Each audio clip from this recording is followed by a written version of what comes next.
Welcome to the Quiz Spotlight series. As you're watching this video, don't forget to subscribe, like, share, send this around to everybody else. There's some fantastic information. We get a lot of the beauty contestants here, but this is our first with a volunteer. Miss Rhode Island Volunteer. Yes. Welcome to the Spotlight series. Kathryn Luzinski. Yes. How are you? I'm good. How are you? Good.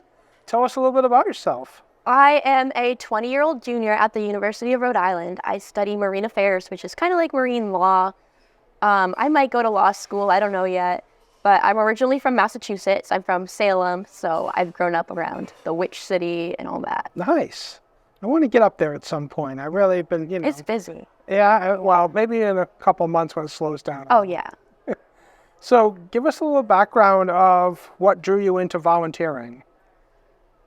I've always had a passion for it, and that sounds cliche, yes, but I've always just loved helping others. I love giving gifts. That's like my thing.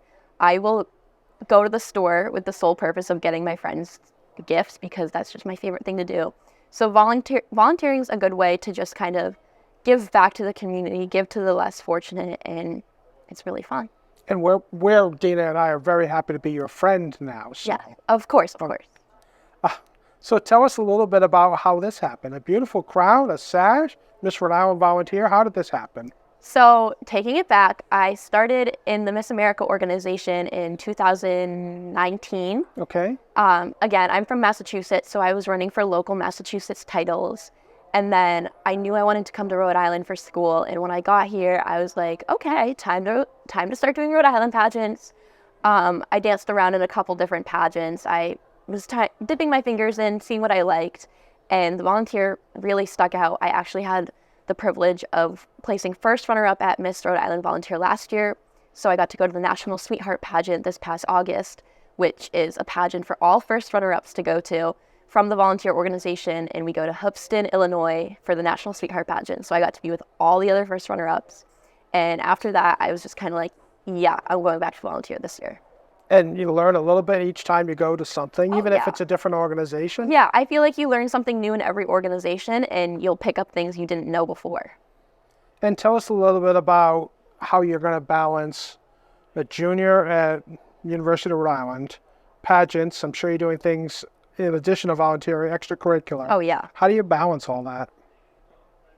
Okay, so there's a few ways. I actually work for URI's campus recreation where I facilitate meditations, I do self-care nights, craft nights, all that kind of stuff, which kind of fits into my platform of eating disorder awareness. Is kind of just like a helpful thing to meditate at night. Like I teach a nighttime meditation. It's just a good way to relax. And so I feel like all the work I do for my school really ties in. I actually got the opportunity to do stuff for National Eating Disorder Awareness Week last year through campus recreation, and I hope to do it again this year.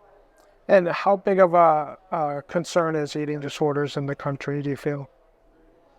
They affect a larger amount of people than you would think, and what's interesting is a lot more men are affected than you would think, and I think that's very interesting because when you think of a typical eating disorder, you think of like a skinny teenage girl.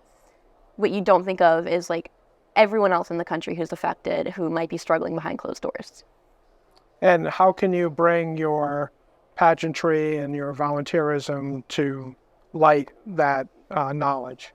So I'm planning on partnering with physical education and health teachers at local schools in Rhode Island and going into health classes and just kind of talking, hey, kind of break it down. This is signs of an eating disorder. If one of your friends does this, maybe ask them if they want to go grab lunch and eat together so it's less scary.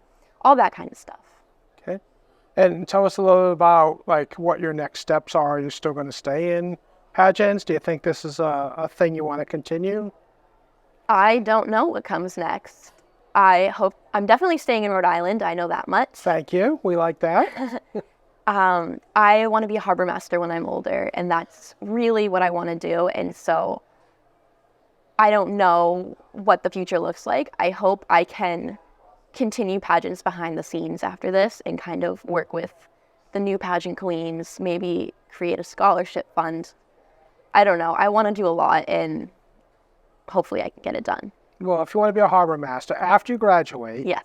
come back and see me. I'm on the Warwick Harbor Commission for the city of Warwick. So I have a little in. Maybe we can work something out if you're living in our city of Warwick. But so tell me, in say 5-6 years, if you're going to be a lawyer or if you're not, like, what's the dream job? What do you see yourself doing? Is it protecting the marine areas from someone doing illegal things, or trying to like get the most out of them as a recreation? What direction do you want to be? So I think what I want to do is start in the environmental police force and do that, see what it's like, see if I like it and want to stay in that, or if I want to work my way over to harbor master. I don't want to set specific things for myself because I'm very much kind of just go with the flow. And so maybe 5 years from now, I'm a lobsterman. I'd be so fine with that. I'd be beyond happy. So I don't know what's going to come next, but the reason I ask is because there's a lot of those folks who are connected that watch the Rhode Island Wave. So we want them to have you on their radar. Oh, anything on the water. I have all my boating license certificates, anything you could possibly need, I have it. Once I can do a few more things, I can get my captain's license. Nice. That's where I'm at. So Congratulations. yeah.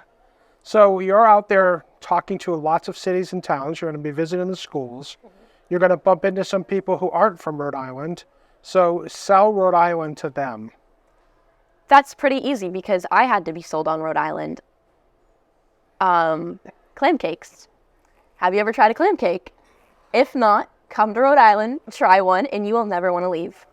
Easy as that. All right. Even though calamaris are state food. Okay, but Clam cakes have you sold? My parents took me to tour URI, and I was like, I don't know. We went out to lunch. I don't know where we went, but we had clam cakes. And I was like, Mom, like, I want to stay here. I was like, this is really good. Well, I'm glad you did, because you're definitely a credit to our state. I'm so glad you're advancing towards your career goals here at URI. I wish you fantastic luck. It looks like you've got a lot going on. You're going to help a lot of young people at our schools and transition to a healthier life for them and be on patrol for our waters with all of our coastlines. So we thank you so much, and we hope you have a great year. Thank you so much. Thank you.